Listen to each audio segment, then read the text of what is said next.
et bienvenue pour cette nouvelle book review que je fais une nouvelle fois à chaud. Je trouve d'ailleurs que c'est mieux comme ça me permet de mieux vous retranscrire les émotions que j'ai du livre. Et puis surtout, comme ce sont des livres empruntés à la bibliothèque, ça me permet de pouvoir vous présenter le livre et de faire la chronique en main. Alors aujourd'hui, je vais vous présenter Penelope Quinn, le temps main, la chanson des enfants perdus de Béatrice Bottet, publiée aux éditions Casterman. Voilà, je vous laisse tout le loisir d'observer la magnifique couverture qui m'a incité à lire ce livre, puisque la quatrième de cover, je ne l'avais pas lu. Béatrice Bottet, j'ai déjà lu d'elle Le Gréement au rubis, tome 1, que j'avais pas aimé. Faudrait peut-être que je retente la série d'ailleurs. J'ai lu Rosemée, le tome 1 aussi, donc lui qui est plutôt adulte, young adulte, mais plus adulte. Et donc celui-ci, donc Penelope Quinn, qui lui aussi est un young adulte et non pas un jeunesse, mais un young adulte plutôt du côté young, quoi. Mais je précise que c'est pas un jeunesse parce que moi dans ma bibliothèque ils l'ont mis en jeunesse et pas du tout. Alors Penelope Quinn, de quoi ça parle? Donc ça met en scène une jeune fille, Penelope, qui vient tout juste de perdre son père en fait, qui était journaliste pour le Early Morning News avec une superbe accent anglais.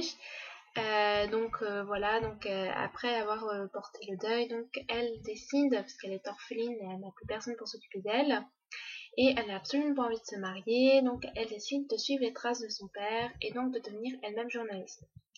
Alors, on est dans une Angleterre de 1880.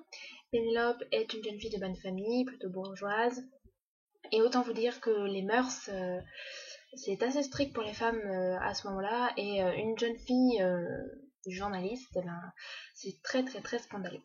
Mais bon, elle est un petit peu comme ça, Penelope, elle a un peu rien à foutre des mœurs, des coutumes, du protocole et tout ce que vous voulez, ça lui passe un peu dessus de la tête, et elle va donc reprendre une des enquêtes que son père avait abandonné entre guillemets. Il a en fait sur son lit de mort, il a brûlé un dossier et elle a eu le temps d'apercevoir une adresse. Donc c'était le 21 Foxglove Court et du coup elle va aller là-bas et cette rue cette rue elle va l'amener dans les quartiers malfamés de Londres.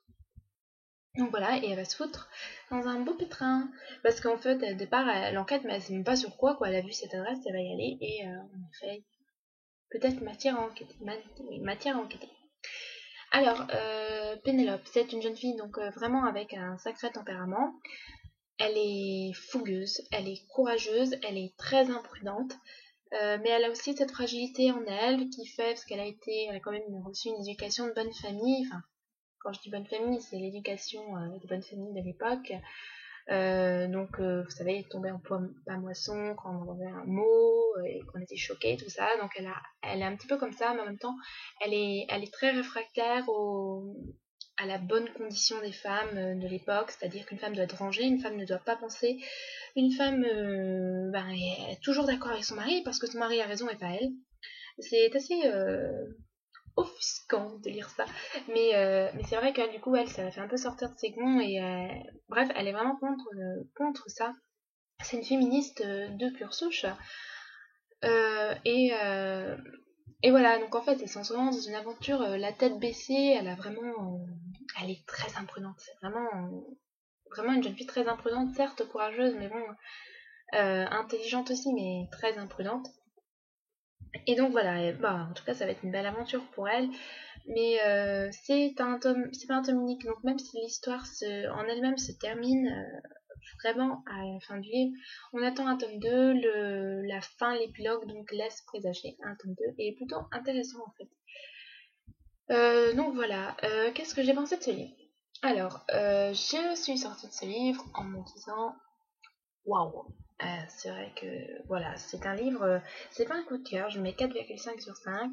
Oui, il manquait un petit chouïa, et le petit chouïa, c'est que j'avais deviné toute la trame en fait. Dès le début, je me suis dit, ah oui, ça va être ça, ça, ça.